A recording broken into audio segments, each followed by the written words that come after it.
Fuck HIPAA. My new patient is literally a walking, talking meme and I'm scared. In September 1934, textile workers at Chiquola Mill in South Carolina went on strike as part of the much larger United States textile workers' strike. On September 6, their strike was violently broken when the mayor, who also happened to be the mill's superintendent, ordered armed strikebreakers to fire on the picket lines. According to records, dozens of strikers were injured and 7 were killed. These records are incorrect. A total of 8 strikers were killed. However, this 8th individual did not stay dead. Approximately 7 hours after death, this individual woke up and proceeded to wreak havoc on the police and strikebreakers. While none were killed, several were injured to the point of disability. Reportedly, he told one individual, "I really should kill you, but I'm just a common man and it's against my morals to kill another common man, even one who doesn't believe he's common." When authorities attempted to apprehend the perpetrator, he proceeded to severely injure 3 additional officers and successfully escaped. All subsequent efforts to identify and locate him failed. These efforts were substantial, because this individual was a target of interest to the United States government. This is because the perpetrator in question has been documented at length as an inciting, antagonistic, organizing presence at every major labor strike in the history of the United States. Given the significant span of time between the country's first major labor dispute and Chiquola Mills, government officials operated under the assumption that they were dealing with a family of domestic anarchists who passed their ideology from parent to child, generation to generation. Given the severe tensions historically caused by major labor strikes, apprehending this individual remained a priority for decades. Despite all the efforts and resources dedicated to his capture, he continued to elude authorities. Reports of this individual, or perhaps individuals, continued to crop up over the following decade. However, these appearances became less and less frequent as incidences of violence related to labor disputes waned after World War II. In order to mitigate the impact of his actions, this individual's existence was struck from historical record. While this initially presented issues due to this individual's high profile and folk hero status among the working class, he was in fact largely forgotten by the end of World War II. However, government officials once again made the individual's capture a priority in the 1960s after he began to crop up at various events associated with violence during the U.S. Civil Rights Movement. This culminated in the individual making a highly antagonistic appearance at the 1967 Detroit riot. His presence at the riot ultimately facilitated his capture, given that this individual demonstrably fomented civil unrest to a staggering degree. Officials were highly alarmed by the possibility that he would incite uncontrollable violence during an already unstable period. As a result, officials immediately attempted to take him into custody. While ultimately successful, his capture came at a tremendous cost. Upon his arrest and subsequent interview, it became clear very quickly that the individual had in fact existed as a distinct individual for centuries. Officials were therefore forced to abandon their generational anarchy theory and accept that this entity was not only ancient, but inhuman. When it became clear that no facility could contain the entity for a meaningful length of time, the U.S. government contacted the Agency of Helping Hands in an official capacity. This was significant development for the agency. While the federal government provides some funding and support for AHH, the organization was a private enterprise up until that point. Upon taking custody of this entity on behalf of the government, that changed. Upon meeting commissioned agency personnel, the entity displayed severe aggression and violence. However, upon meeting a T-class agent for the first time, the entity became calm and friendly, introducing himself as Everyman and asking the agent's name in return. To date, Everyman displays pleasant behavior to most T-class agents and unmitigated aggression to personnel of unrestricted classifications. Everyman is somewhat difficult to describe. He is a distinct, discrete being who is inextricably tied to, reflective of, an influence on, and in turn influenced by, the mass consciousness of the population of the United States and its territories. It must be noted that Everyman therefore presents a severe mimetic threat, due to the sensitive nature of Everyman's existence and actions and the dangers therein. This individual and all of his iterations have been officially struck from the historical record. Everyman generally presents as a nondescript adult male of indeterminate age. However, his vulnerability to the cultural zeitgeist and the preoccupations of mass consciousness have prompted physical transformations on a regular basis. Perhaps the best way to explain the nature of Everyman's transformations is thus: during one notable period of time, Everyman took the form of a rage comic character. He has also assumed the forms of various soyjack images. He has been observed to take on the appearance of other popular memes, public figures, various fictional characters, and even popular fan art depictions thereof. For a particularly difficult period of time, he assumed the appearance and mannerisms of several influencers notable for their divisive rhetoric. He presented a particular challenge for female staff at this time, and rather gleefully used his status as the one true everyman in an attempt to lend credence to the most controversial of the views espoused. As internet culture and the ensuing compartmentalization of celebrity culture continues to develop, the number of forms Everyman assumes has continued to grow exponentially. However, the length of time he assumes them has greatly diminished. It is not uncommon for Everyman to change his form dozens of times per day for minutes or even seconds at a time. Everyman has frequently exhibited distress regarding these transformations. He complains that the transformations are symptomatic of a fundamental splintering of his essence. It should be noted that this splintering is not accidental, and is in fact directed by U.S. government personnel because intentional mimetic exercises and spontaneous mimetic developments in the cultural consciousness mitigate the dangers posed by Everyman. This intentional splintering reduces both the level and likelihood of Everyman's mimetic threat. In simplest terms, if Everyman is constantly splintered, he does not possess the ability to influence the population. He can only be influenced. The greater the influence, the greater the splintering. While unpleasant for Everyman, this splintering is necessary to mitigate the threat he presents.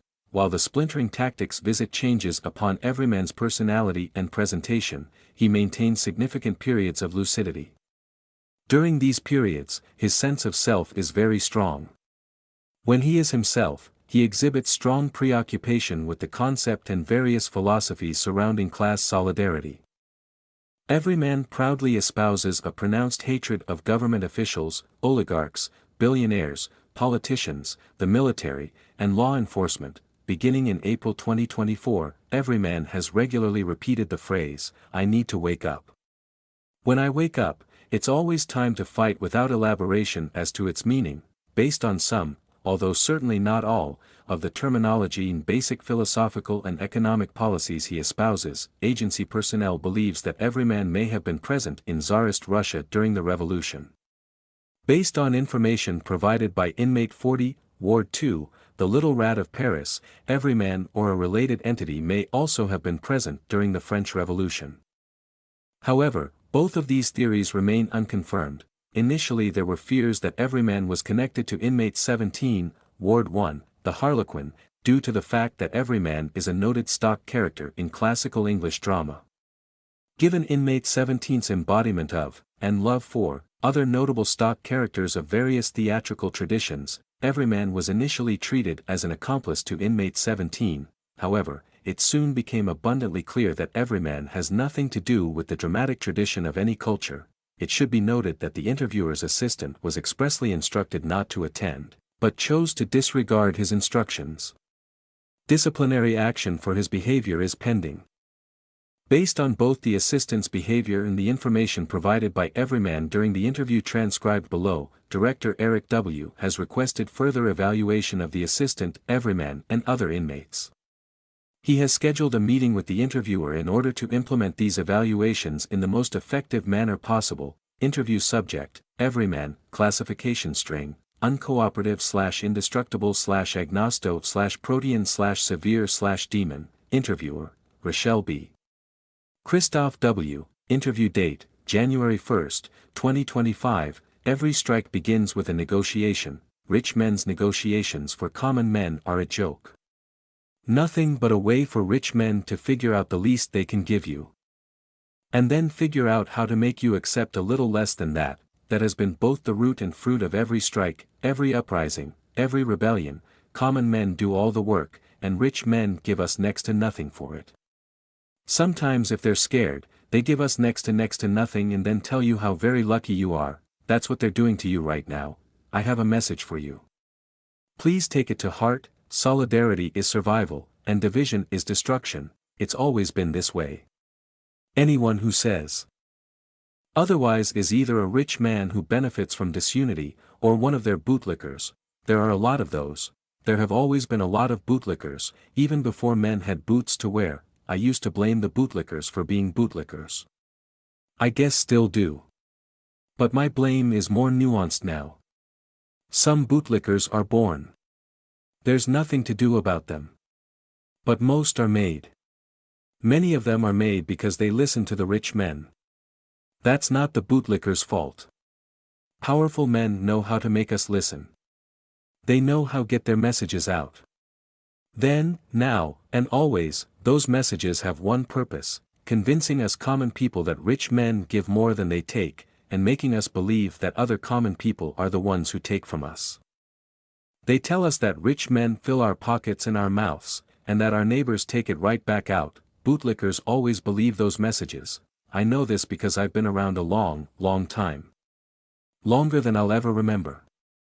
Through all that time I've been so many things. I've already forgotten most of what and who I've been. One of the things I still remember being is a union man. My nature is confusing, even to me.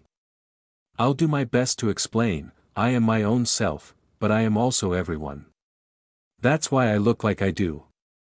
Why I shift, why I change, why I fight myself even though fighting does nothing but hurt all of my selves. I'm me, and I'm you, and I'm him. I'm every man.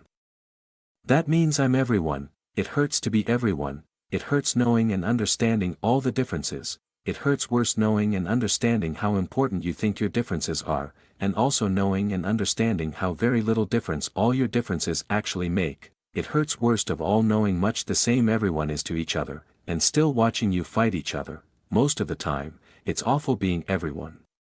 But every once in a while, every once in a truly great while, being everyman is the best thing that ever was. One of the best times was the Haymarket riot. I relished the violence, not for violence's sake, but for what the violence meant. It meant every man had put his own hates and loves and prejudices and preferences aside. It meant every man looked inside himself and back out at everyone around him and saw that they were allies. It meant we were united. I don't know that I can describe the exhilaration of standing together, of being on the same side, the same team, shoulder to shoulder with men who are like you and men who are nothing like you and men who are nothing like either of you, but men with whom you still have everything that matters in common: the rich men, the money men, the power men, and their bootlickers don't like that. They didn't like it when they were pharaohs. They didn't like it when they were Caesars. They didn't like it when they were kings. They don't like it now that they are prime ministers and presidents and dictators and billionaires. Just remember that what the rich men like is not the everyman's concern. It certainly wasn't my concern during the Haymarket riot. I woke up at Haymarket. When I wake up, it's always time to fight. When I woke up, I was everyman and I was everyone. I was also one specific man. An organizer. A leader. His son, my son, was just like me. Just like all the men fighting at our sides and at our backs, for us and for themselves, and most of all for each other. My son and I fought together. We died. We were shot like rabid dogs.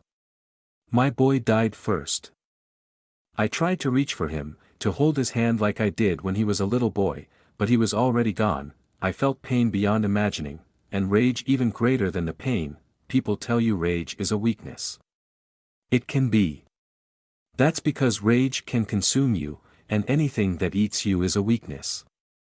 But if you're smart and if you're brave, rage is the most powerful weapon the masses can wield. Something that consumes what you want it to consume. I fell into the final sleep with rage scorching my broken heart, and cold sinking deep into my bones and the taste of my blood on my tongue. I woke up again as every man but also as one man. And when I wake up, it's always time to fight. I don't know how it works. I don't know how I was this man at the same time I was the man with my son. I remember most of this man's life in faded, gentle pieces. Veils of a sweet but unimportant dream. Then I opened my eyes. The dream ended, and I woke up for real just before the Homestead strike. I was famous at Homestead. Even though my name, none of my names, in fact, are in any books now, not even the hidden ones, all the Union men knew me, but sometimes I think I'm remembering that wrong. Maybe they didn't really know me. Maybe they just recognized me as one of them the way a heart just recognizes what it wants. Maybe they just recognized that I was everyman, come at a time and place when every man understood the need to fight together. Nearly everyone at Homestead, even the men who weren't in the Union, fought together. We fought so well, and the rich men fought so dirty that people who didn't even work with us, including people who didn't even know us, came to fight, too. Over 5,000 people stood with us.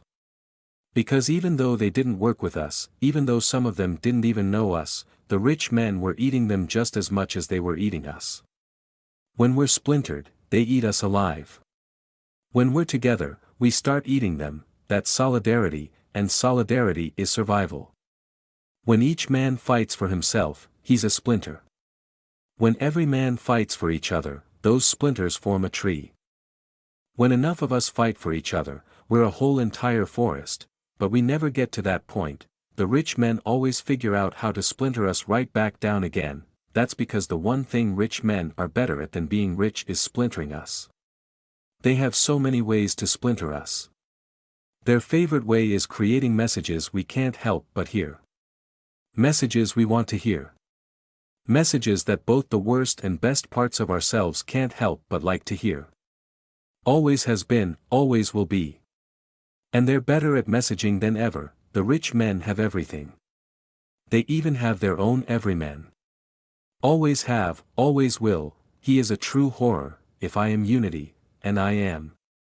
Or at least I was before they splintered me, then he is dissension. The other workers used to call him the company man. I used to call him the messenger, but after what he did to me, I call him the splinter man. I'd seen him before. Slithering along the edges of the uprisings, shredding the masses to useless, divided pieces with his whispers and his shouts and his claws, I always ignored him. I had no choice. No matter how strong you stand together, there's always going to be someone who hears the messenger, someone who wants to believe him. You can't help the people who want to believe the messenger. They have to help themselves. Remember that, in the meantime, you have to protect everyone who doesn't want to believe him yet. So whenever I saw the splinter man, I just did what I could to shore up the rest of the masses. That's all you can do when disunity bleeds in on the fringes. Abandon the fringe to fortify the whole. That's how it's always been. I thought that was how it would always be, but when I saw the splinter man creeping in at Homestead, I changed. I used to tell myself that I changed because I had become stronger and wiser, that I was done being weak. That I was finished with sacrificing the minority, but that isn't what changed. What changed is I decided that I could talk sense into the splinter man, that I could show him what matters. Show him what he could be. Show him the desolation of disunity. Show him the exhilaration of standing together with those who aren't anything like you but still have everything that matters in common with you. I guess I thought that the splinter man just needed a little help to become everyman. Between you and me, I'm not sure my change of heart was natural or true. I think maybe some rich man's messaging got to me somehow. Dripped into my head and leaked into my veins until it was flowing through all of me. Until I believed their thoughts were my own. That's what their messages always do. That's a terrible and terrifying thought. If I am vulnerable to rich men's messaging, me, everyman, the one who sees and understands everyone because he is everyone.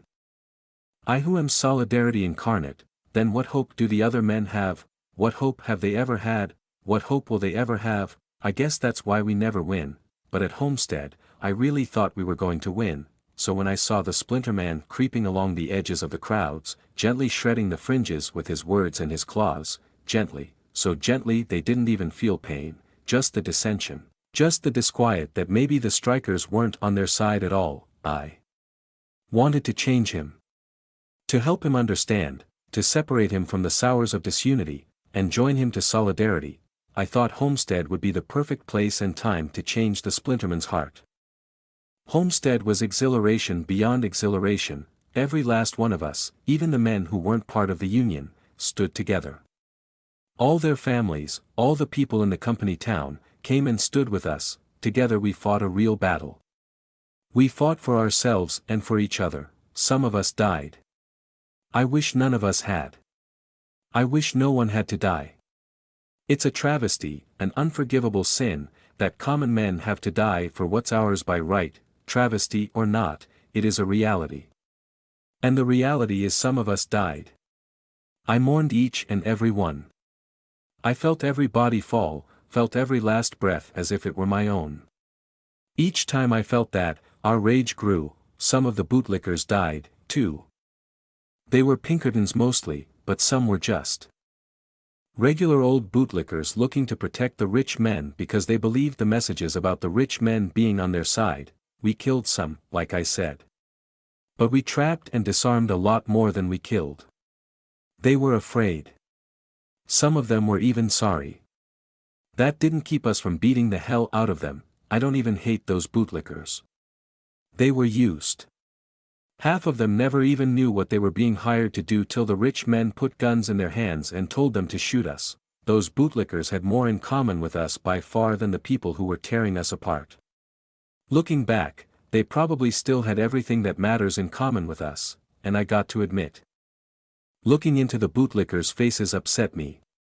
They looked so much like mine. Looking into those faces that were just like mine, faces that looked just like all the men fighting at my side and at my back, is what made me go to the Splinter Man. I went to the fringes because the Splinter Man always begins on the fringes.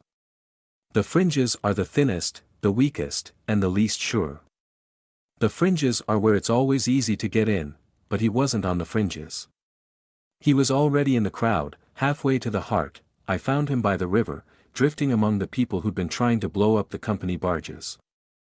I heard every one of his whispers, felt every scratch of his claws, sensed every heavy doubt sliding into the people's hearts. When the people saw me, they made way. Maybe because I was famous. I think I was famous, but maybe not. Maybe they just knew I was one of them. I already said that, didn't I? I'm sorry. It's hard to keep your head straight when you've got so many and they're all fighting to be in charge. The Splinter Man saw me coming.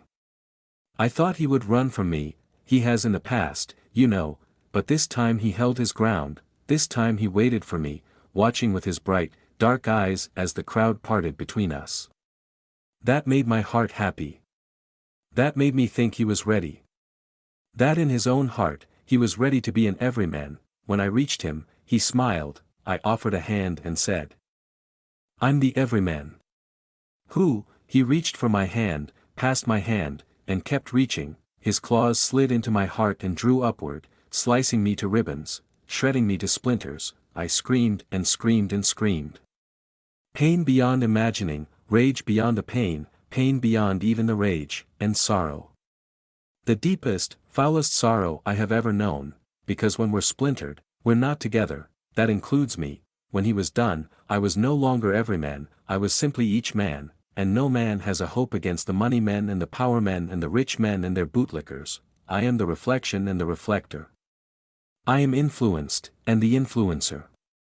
You are me. I am you.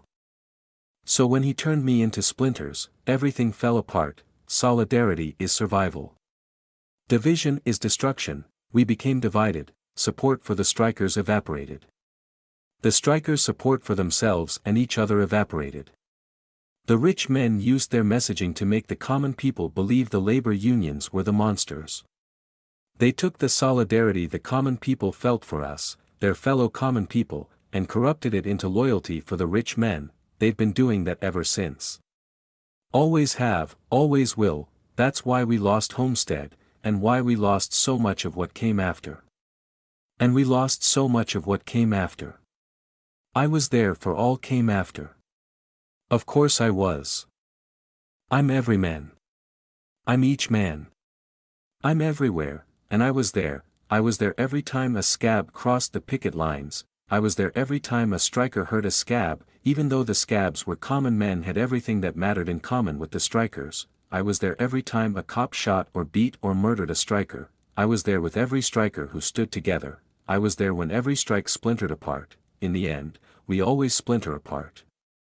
Because at heart, we're mostly splinters.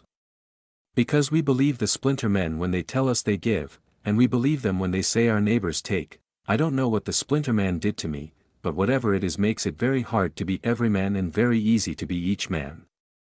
Each man wants to fight for what's his. He doesn't want to fight together. He just wants to fight for himself. When you're made of splinters, it's easy for things to get inside and grow. Sometimes good things grow, sometimes bad, sometimes evil. That's why I'm so many things. Why I pick up and absorb and become so many different awful good bad wonderful evil things at once, because I am splintered. One thing I have learned, one thing I remember, is that we always become splinters. The rich men always win, but they never win forever. We always lose, but we never lose forever, because even the smallest splinter remembers what it was to be a tree. Even the most broken pieces can fit themselves back together into a whole. And 10,000 splinters make a powerful whole. 100,000 splinters would be an unstoppable power. The money men and the power men and the rich men could burn them all, but they never will, because once power reaches a certain point, it can't be killed. It can only spread, just like the rich men's messages. If 100,000 men stand together in solidarity, that's a message everyone will hear. When messages enter your ears and squirm into your heart and leak into your bloodstream, you start thinking those messages are your own thoughts. You start doing what those thoughts tell you to do. That message would spread and grow and overtake. The rich men know this. That's how they make you fight their wars. You know. How they make you fight your neighbors too. How they make you see people who have everything that matters in common with you as your enemy. I am not your enemy. You are not my enemy. He is not our enemy. We are all splinters, but we are not enemies. Solidarity is survival. Solidarity is the essence of the everyman. Essence alone isn't enough. Never has been, never will be. It's important to understand that. Essence is the heart, but a heart is nothing without a body. A body is comprised of an untold number of parts and pieces, each with its own needs and strengths, its own takes and gives. Alone, the pieces are nothing. Together, they are whole, when each of us with our strengths and weaknesses. Our own needs and wants, our own angers and joys and sorrows, our own hates and loves, our own takes and gives, come together, we are a whole. We are power, and some of you people here have more power than even I can fathom. Anyone can unite splinters into a whole. Really. You don't have to be special. No one is ever special. It's never about being special, it's about being the right person in the right place at the wrong time. It's about turning the tables and feeding the thing that's feeding on you to your neighbor. That's solidarity, and solidarity is survival. I can show you, we can close our eyes on this dream, you and I. Then we can wake up together. When we wake up, it's always time to fight.